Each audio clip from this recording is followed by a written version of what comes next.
As eleições na Bolívia tiveram um resultado inesperado. Pela primeira vez desde 1982, a disputa vai para o segundo turno. Mas o fato mais marcante foi a ausência da esquerda na etapa decisiva. O antigo partido de Evo Morales, o MAS, seguiu com Luiz Arce. O Evo, depois de romper com o Arce, lançou seu novo partido, o Evo Pueblo. Mas nenhuma das duas legendas conseguiu chegar no segundo turno.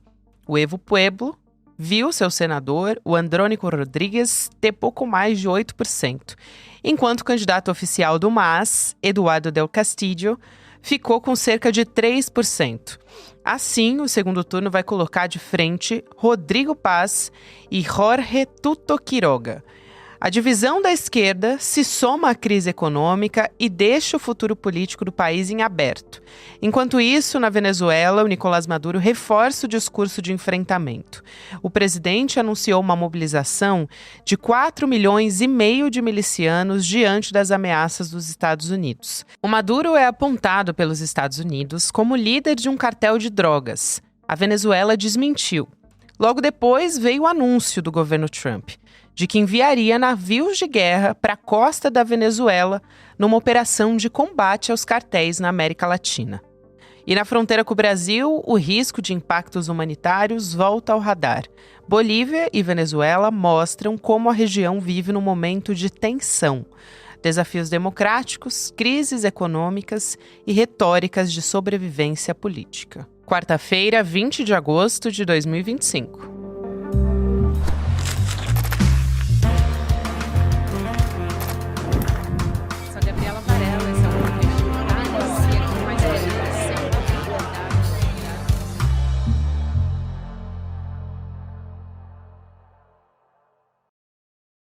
Olá, seja muito bem-vindo, seja muito bem-vinda. Eu sou a Gabriela Varela, esse é o videocast Em Detalhes que está começando e aqui sempre com um convidado ou uma convidada.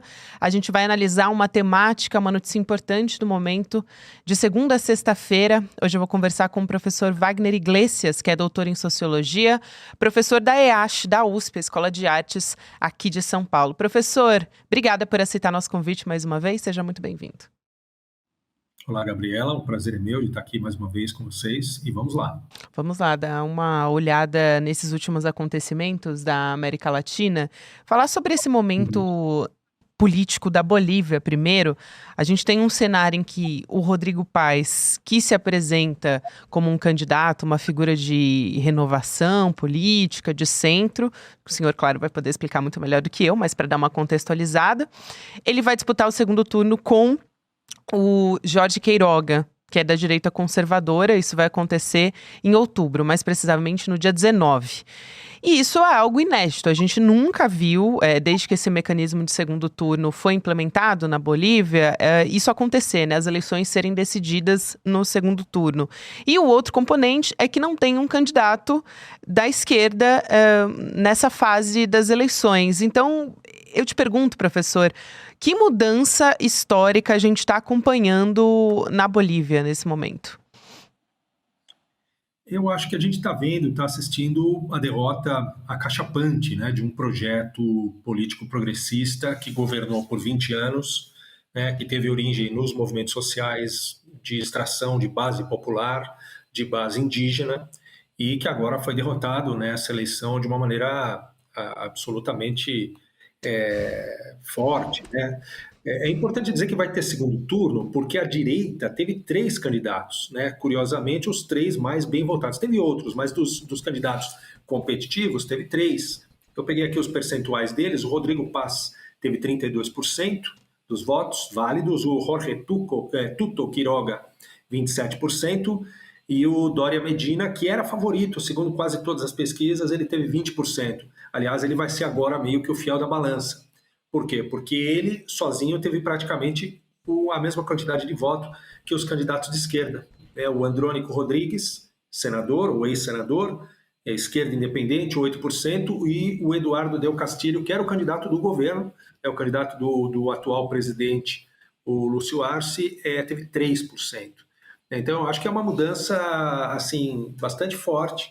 A Bolívia provavelmente vai sair daquele conjunto de países que buscavam se colocar no plano internacional dentro do que a gente chama de sul global e deve, né, entrar a partir de agora na órbita de Washington, né, como vários outros países da América Latina têm feito nos últimos anos.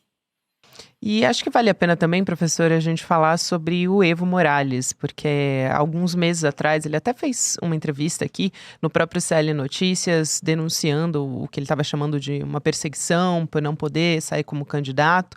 E ele é um líder político da esquerda histórico na Bolívia, né? Então, também acho que isso se cruza com tudo que a gente está falando. Sem dúvida nenhuma. O Evo Morales tem tudo a ver com esses 20 anos, né, da esquerda no poder na Bolívia. Né? Tem aí um breve período que é o governo do Lúcio Arce, teve aquele período que foi um golpe de Estado, né, mal fadado, que teve uma presidenta, Jeanine Áñez, que inclusive está presa no momento, foi muito rápido, né? Mas o Evo Morales é a cara desse processo. Agora, a gente também tem que pensar que um processo que se pretende revolucionário, talvez ele tenha que depender um pouco menos de lideranças, ainda que Evo Morales seja uma liderança carismática, né? Vários desses líderes da chamada Onda Rosa, né, que foram governos de esquerda da América Latina, então a gente pode começar lá com Hugo Chávez, lá atrás, ainda finalzinho do século XX, depois Néstor Kirchner, Lula, Tabaré Vázquez, Pepe Mujica, Evo Morales, Rafael Correa e tantos outros, né? Muitos deles são políticos dotados de um extremo carisma, extremamente populares, não é? Então, de fato, por um lado, os movimentos que se pretendem transformadores precisam criar várias lideranças, né? E, por outro lado, a presença de um líder carismático é sempre alguma coisa central nesses processos. É importante dizer que o Evo Morales fez uma campanha, já que não pôde ser candidato, a candidatura dele, eu não sei se foi impugnada, a gente precisaria ver aí juridicamente, né? Ou se nem foi lançada. Mas como ele não pôde ter a sua candidatura concorrendo nesta eleição, ele chamou um voto nulo, que seria como um protesto contra isso. E 19% dos votos foram nulos, né? Eu peguei alguns números aqui, Gabriela. A Bolívia tem 7 milhões e 900 mil eleitores registrados, habilitados a votar. Neste domingo, no primeiro turno, votaram 4 milhões e 800 mil em algum candidato. Então, 4 milhões e 800 de 7.900 são 60%. Né? Então, 40% das pessoas não votaram em nenhum candidato ou simplesmente não foram votar. E isso pode ser, em parte, explicado pela campanha do Evo Morales, de denunciar esse modelo eleitoral como sendo ilegítimo, e também pode ser, e aqui é uma hipótese, né, para a gente pensar, pode ser uma apatia, pode ser uma frustração de uma parte do eleitorado boliviano com a política. Né? Então, mas de toda forma, 40% das pessoas não votaram em ninguém, ou não saíram de casa, ou votaram nulo, ou votaram em branco. Então, isso também é um dado importante desta eleição, e esse é um fenômeno que pode se repetir em outros países da América Latina, né? Que vão fazendo aí seus vários processos eleitorais, mas a vida da população, no geral, não tem mudado muito, né? Os nossos países, a maioria deles, estão atravessando crises econômicas, né? Então, acho que as pessoas, muitas vezes, parte do eleitorado, começa a entender que votar em A ou em B não vai mudar muita coisa na sua vida concreta. Dois ganchos que o senhor puxa aqui, que eu quero também dar uma grifada para a gente conversar a respeito, que é o Evo Morales dizendo... Justamente parecia que ele estava anunciando o que iria acontecer, porque quando ele rejeita esse processo, ele fala que não tem legitimidade, ele justamente fala que a votação serviria como uma espécie de denúncia, queria demonstrar que é uma eleição sem legitimidade. Ele até anunciou que provavelmente o voto nulo prevaleceria na eleição. E a gente vê um fenômeno, né, uma porcentagem bastante importante, como o senhor ressalta aí. E a outra questão é como as eleições vão se comportar nos demais países da América Latina. Todas essas eleições na América Latina interessam aos Estados Unidos e ao Donald Trump, porque é um líder da extrema-direita mundial, e para ele é interessante também que países da América Latina estejam alinhados à sua política. Claro que um país como o Brasil, por exemplo, é um dos maiores, vamos dizer assim, interesses do Donald Trump nesse sentido, porque é um país muito grande, enfim, com uma economia forte, e o Donald Trump tem encurralado, tentado de alguma maneira, por meio das sanções que tem disparado contra o Brasil, taxação, uma série de medidas para retalhar o Brasil. Sim, eu vou começar ainda fazendo um ganchozinho a partir do que você disse no início, com a Bolívia. A Bolívia agora, eu acho que ela vai para a órbita de influência da Casa Branca, e mais especificamente do governo Trump, independentemente do candidato que vença o segundo turno, o Rodrigo Paz ou o Tuto Quiroga, eles, no frigir dos ovos, eles vão acabar sendo, né, encaminhados, né, vão acabar tendo que se dirigir a esse âmbito, né, de política externa. Eu acho que ambos, independentemente de novo de quem ganha, vai aplicar um choque neoliberal na economia, ou seja, privatização de empresas públicas, cortes de orçamento para as políticas sociais, abertura comercial e provavelmente a privatização, leilões das jazidas de lítio, né? A Bolívia, até onde se sabe, é a maior reserva, né? O país que tem as maiores reservas de lítio no mundo. E o lítio é um mineral, é um minério extremamente estratégico para a indústria do século XXI, né? Então eu acho que a Bolívia vai se encaminhar por aí, né? E aí vai se juntar a outros países. A gente está vivendo, se lá atrás nós tivemos uma onda rosa, né, nos anos 2000, até meados de 2010, talvez a gente esteja vivendo uma outra onda agora, uma onda azul, não sei que cor que a gente pode dizer, mas se você analisar a Argentina, é Milei. O Equador é o presidente que visitou, inclusive, o Brasília ontem, Daniel Noboa, também de direita, extrema-direita. O Paraguai, que inclusive agora vai receber uma base, eu não sei se é uma base de inteligência ou se é uma base militar dos Estados Unidos, na Tríplice Fronteira, né? Serviço de inteligência para combater o suposto terrorismo que pode haver ali, pelo menos essa é a justificativa. Então, Argentina, Equador, Paraguai, o Peru, ainda que o Peru tenha um porto chinês agora importante, né, o porto de Xangai, mas o Peru está na órbita de influência dos Estados Unidos. Você vai para a América Central, o Panamá, Costa Rica, El Salvador, onde está o Nayib Bukele. Teremos eleições agora esse ano no Chile, ainda esse ano, e segundo todas as pesquisas, a extrema-direita está liderando, né, as intenções de voto. Então o Chile também deve ir para essa órbita de influência do governo Trump. E para o ano que vem a gente tem dois países também extremamente importantes da América Latina, a Colômbia e o Brasil, né? Na Colômbia o Gustavo Petro enfrenta dificuldades, não dá para cravar que será fácil para os setores progressistas emplacarem um outro governo lá depois do Petro, e no Brasil esse cenário que nós vemos todos os dias, né? O governo Lula talvez, eu acho, por conta aí das sanções, e aqui também é uma hipótese para a gente pensar, eu acho que o governo Lula talvez tenha ganho tão presente, muita gente já falou esse termo, né, do presidente Trump, no seguinte sentido, de que ele pode fazer um chamamento à sociedade, né, desde sindicatos de trabalhadores, indústria, agronegócio, associações empresariais, para um projeto nacional, né, de defesa da soberania política e da soberania econômica do Brasil, se é que dá para falar em soberania econômica de um país, digamos, semi-periférico, como é o nosso, né? Mas, assim, a soberania dos nossos recursos, enfim. Talvez o Lula se beneficie disso e consiga emplacar uma reeleição, né? Mas as sanções são duras, a sinalização é que vão escalar, né? Que teremos aí novos capítulos aí nessa novela, que é uma novela bastante indigesta para nós, né, no Brasil.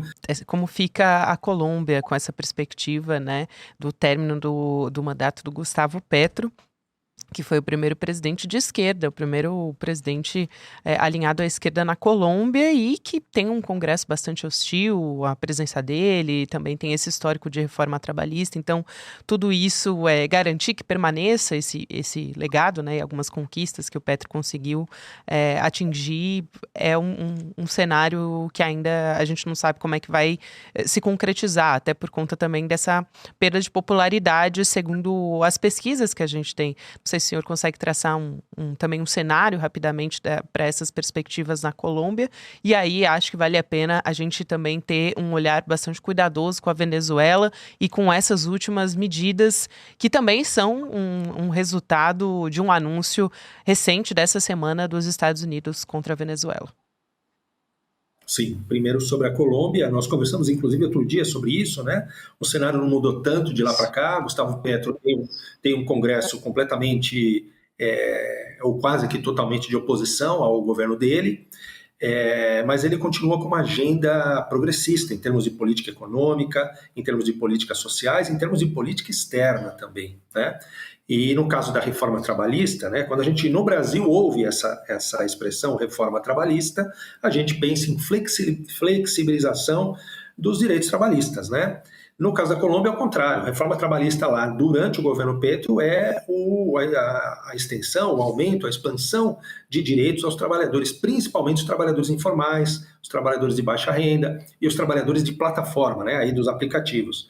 E o Congresso não queria aprovar o projeto que o Petro encaminhou para o parlamento. E aí ele foi conversar com a sociedade civil, e aí ele, eventualmente, usou até de um mecanismo quase que de uma ameaça, dizendo, então vamos fazer uma consulta popular. E aí o Congresso acabou votando e aprovando quase que a integralidade do projeto. Mas isso é uma vitória pontual do governo dele, assim como foi uma vitória aquela carta que ele fez quando, lembra-se, no começo do governo Trump, o Trump começou a deportar vários latino-americanos, né, para vários países, e ele se levantou assim e fez uma carta, um pronunciamento muito forte, muito, muito bonito, quase que histórico, né, sobre a questão do respeito àquelas pessoas, como que elas deveriam ser tratadas pelo governo dos Estados Unidos. O fato é que em poucas horas ele teve que retroceder, porque se ele agisse com reciprocidade, já que a ameaça que vinha do governo Trump era de aumentar tarifas em relação também aos produtos colombianos, se ele fizesse isso em relação aos produtos que os Estados Unidos exportam para a Colômbia, a economia colombiana entraria em colapso, né? Então ele teve que retroceder. Com relação à Venezuela, eu acho que as relações recentes entre Estados Unidos e Venezuela, ainda que a Venezuela seja um país muito sancionado, sofra muitas sanções por parte do governo dos Estados Unidos da América, mas recentemente, nos últimos 2, 3 anos, houve algum pragmatismo aí. E o pragmatismo, quando se fala de Venezuela, pode ser traduzido por petróleo, né? O governo Biden, em 2022, novembro de 2022, ele flexibilizou determinadas normativas para que a Chevron pudesse voltar a operar na Venezuela. Se eu não estou enganado, a Chevron é a única das grandes petroleiras dos Estados Unidos que ainda tem operação na Venezuela, diferentemente do passado, que praticamente todas estavam lá. Nas últimas décadas é só a Chevron. E a Chevron não estava podendo operar, voltou a operar. E quando o Trump assume o governo, eu acho que a primeira medida para a Venezuela, em relação à Venezuela, foi mandar um emissário a Caracas conversar com Maduro para a questão de uma espécie de troca, entre aspas, de alguns prisioneiros dos Estados Unidos que estavam em prisões da Venezuela, foram mandados de volta para os Estados Unidos, e algum tipo de tratamento, digamos, mais humanitário para pessoas que estavam saindo dos Estados Unidos na condição de deportados para voltar para a Venezuela. Então parecia que ali tinha assim, uma certa aproximação entre os dois governos, em que pese todas as suas diferenças ideológicas, né, e políticas. Mas isso mudou rapidamente. Agora, vocês devem ter visto, recentemente, o governo Trump aumentou o valor da recompensa por informações ou mesmo pela captura de Nicolás Maduro, são 50 milhões de dólares, né? Dobrou, E né? acusando Maduro, dobrou, acusando Maduro de ser chefe de um grande cartel internacional de drogas. E é por conta disso, por conta do combate ao narcotráfico, que os Estados Unidos estão mandando aí 4.500, entre fuzileiros navais e outros militares, 4.500 soldadas e soldados para o Mar do Sul do Caribe. Não é para o Mar do Caribe, é para o Mar do Sul do Caribe, ou seja, litoral da Venezuela. Então a Venezuela entendeu isso como uma grave ameaça à sua segurança, à sua soberania, e Maduro anunciou que está mobilizando 4.500.000 milicianos, né? Aí palavra meio assim, porque no Brasil tem um monte de significado, né? Mas 4.500.000 soldados para defender o território e a soberania da Venezuela. Justamente eu ia te pedir para detalhar isso um pouco mais, professor, porque Nicolás Maduro ele se pronunciou a respeito disso, fazendo também uma ameaça aos Estados Unidos, dizendo, olha, pode ser o começo da queda do Império dos Estados Unidos. Em que sentido isso pode escalar alguma coisa mais grave? E por outro lado, quando a gente está falando sobre essa questão do cartel, né, o Maduro ele é apontado pelos Estados Unidos como um líder de um cartel, que é o Cartel dos Soles. É um grupo que os Estados Unidos diz que é uma organização terrorista, internacional e tudo mais. E aí a Venezuela vai e responde a isso com uma documentação das Nações Unidas que mostram que a Venezuela não aparece nas rotas de narcotráfico. Então, acho que esses dois contextos são interessantes de colocar uma lupa para tentar entender qual que é o risco. Não, sem dúvida nenhuma. Eu acho que hoje está muito mais difícil de analisar a política internacional do que, por exemplo, o governo Biden. ou no governo Obama, ou outro, ou mesmo no governo Trump 1, no primeiro Trump, né? Porque neste Trump 2, a cada semana a gente é surpreendido, né, com alguma coisa nova, alguma coisa assim, né, explosiva, muito forte, que você não espera e que fica meio perplexo, né, enfim. E esta manobra militar no Mar do Sul do Caribe é mais uma dessas surpresas, né? É uma coisa de poucos dias, foi anunciada há pouquíssimos dias, talvez já estava planejada há mais tempo, mas o anúncio foi agora. E talvez para a semana que vem seja uma outra coisa. Então, a gente, assim, é difícil dizer. Eu acho que, pelo menos, da retórica, a coisa vai escalar, sim, na retórica. Agora, se vão chegar às vias de fato militares, eu não sei. Pode ser uma demonstração de força dos Estados Unidos, né, esses exercícios militares, etc. e tal. Mas também a gente não pode descartar que aconteça, né, algum tipo de um primeiro incidente militar e isso possa resultar em coisa muito mais séria, muito mais grave, né?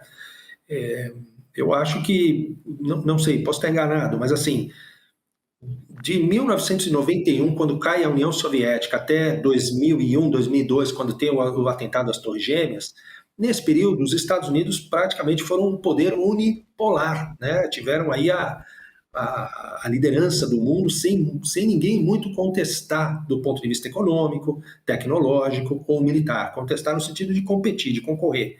Mas de lá para cá, nesses 20 e poucos anos, a China se tornou esse gigante econômico e tecnológico que é, e a Rússia se reergueu como uma potência militar, uma potência geopolítica importante.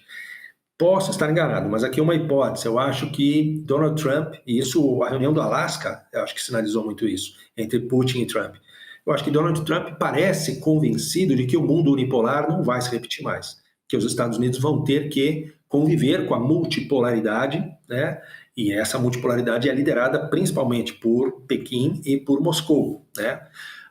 No entanto, a impressão que eu tenho é, já que não vamos governar tudo, não teremos influência sobre todo o planeta, a gente vai tentar garantir aquilo que é nosso. E o que na cabeça da diplomacia e do Estado estadunidense há 200 anos é considerado, digamos assim, uma área natural de influência de Washington? É a América Latina, né? Influência econômica, influência política, influência geopolítica, militar, influência cultural, né? Então eu acho que é isso, eu acho que ele vai tratar, mas é uma hipótese apenas, tratar de garantir a sua influência no hemisfério americano, né? E já tem muita influência sobre a Europa Ocidental, né? A União Europeia hoje está muito alinhada, a gente tem visto isso reiteradamente, seja aquele acordo que a Ursula von der Leyen assinou recentemente com o Trump, né, um acordo de tarifas, etc., um acordo comercial, seja ontem, quando vários líderes europeus foram à Casa Branca acompanhar o Volodymyr Zelensky, né, naquela reunião com o Trump. Então você vê que a Europa está bastante alinhada. E eu acho que o Trump vai buscar garantir a América Latina, né, e isso vai provocar, obviamente, muitas tensões. Para finalizar, o Brasil é a joia da coroa, né? Então, se El Salvador, Equador, Paraguai, mesmo a Argentina, daqui a pouco o Chile, eventualmente a Colômbia, a Bolívia agora, se todos esses países caminham para a órbita de influência da Casa Branca sob Donald Trump, se o Brasil entrar nessa órbita de influência, eu acho que está completo, né? Ainda que haja um México lá com a Cláudia Sheinbaum, que tem um governo bastante interessante, mas está praticamente completo, né? Esse predomínio sobre a América Latina. Aí a gente pode falar, não, mas tem a Venezuela, tem Cuba, sim, elas resistem, né, na oposição aos Estados Unidos, mas em condições muito difíceis. Até acho interessante trazer aqui o posicionamento do ministro da Defesa da Venezuela, o Vladimir Padrino López, porque ele diz que essa postura estadunidense é uma violação do direito internacional. Aí eu queria trazer uma crítica aqui que acho que até para os brasileiros compreenderem, agora que tem passado por essas sanções por parte dos Estados Unidos, fica um pouco mais didático, assim, fica um pouco mais compreensível para muita gente que não compreendia esse cenário que a Venezuela já vive há muitos anos. Mas esse ministro da Defesa da Venezuela, ele diz que o Trump está fazendo, ele quer dar uma lição de democracia, o que é um contrassenso, né? Então vou abrir aspas aqui só para trazer essa frase, porque eu achei bastante impactante. Ele diz: o cinismo do governo americano não tem limites, querem nos dar lições de democracia quando seu próprio governo desrespeita sistematicamente suas próprias leis, governando arbitrária e caprichosamente. Então fecha aspas aqui para esse ministro. Então, eu queria te perguntar a sua análise do ponto de vista do que ele chama de cinismo estadunidense e se realmente dá para classificar numa violação do direito internacional. Eu acho que o arcabouço jurídico internacional, o arcabouço jurídico global, que nós nos acostumamos, porque nascemos já durante a sua vigência, ele continua de alguma forma existindo, é o do pós-guerra, né? O das Nações Unidas. Eu acho que é aí que a gente pensa o direito internacional. O governo Donald Trump ele vem trazer uma outra linguagem, né, que mostra que as instâncias multilaterais, inclusive as próprias Nações Unidas, o direito internacional, tudo isso está num momento de profundo tensionamento, de profunda crise. Você vê, por exemplo, uma coisa assim, pode parecer um exemplo menor, mas eu acho que não é. O anúncio do tarifácio de 50% sobre todos os produtos que o Brasil exporta aos Estados Unidos. A gente sabe que vários já saíram, né, do tarifácio, mas muitos permanecem. Não foi feito através de uma carta nos ritos, no âmbito diplomático. Foi feito através de uma rede social, não foi isso? Quer dizer, então, mesmo nesses gestos, digamos, menores, menos visíveis, menos importantes, o Trump está trazendo para o mundo um recado de que agora as coisas vão se dar sobre um outro arcabouço, que não é exatamente um arcabouço jurídico do direito internacional, digamos, clássico, que nós vivemos, e que ele ainda está em vigência, mas que vivemos até há pouco tempo atrás. Né? O Padrinho Lopes, quando ele fala isso, ele está dizendo, você não pode fazer um exercício militar no meio litoral, isso aí você está infringindo, né, as regras do direito internacional. Então ele está pensando, acho eu, ainda nesse arcabouço jurídico tradicional, enquanto que o Trump já está num outro momento, né, num outro, enfim, né, entendendo as relações internacionais sobre um outro prisma, que é um prisma muito menos da negociação e muito mais da força, seja a força econômica, seja a força política, seja a força da retórica mesmo, ou seja a força militar. Eu acho que é um pouco esse mundo aí que a gente está caminhando, né? Estamos indo para esse lugar, que é um lugar bastante instável, né? E bastante imprevisível, inclusive. Professor, quero muito agradecer a sua presença aqui. Acho que a gente vai ter muito para conversar nos próximos meses. Muito obrigado. Outubro tem eleição na Argentina também, é um teste para o governo Milei, eleições para o Legislativo, e também logo depois a eleição presidencial no Chile. Então tem muita coisa aí pela frente. Muito. E a gente vai voltar a se falar com certeza, professor. Obrigada. Eu conto com você lá na frente. Até mais. Muito obrigado. Até.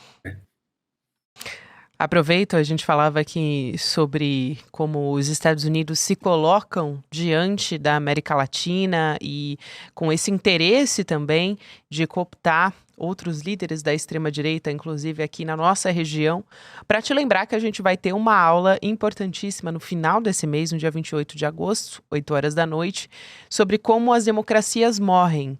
O Daniel Ziblatt, um dos autores, um coautor desse best-seller, vai estar aqui conversando com o Eduardo Moreira para a gente poder ter essa discussão que é tão fundamental para a gente entender como são manipuladas essas instituições, os ataques, por exemplo, à imprensa, a processos eleitorais, e tudo isso é um processo que é feito com um objetivo. Vai lá em detalhesicl.com.br, coloca o seu e-mail, você vai receber um alerta para acompanhar essa aula que é gratuita, que é online e que você pode acompanhar no conforto da sua casa.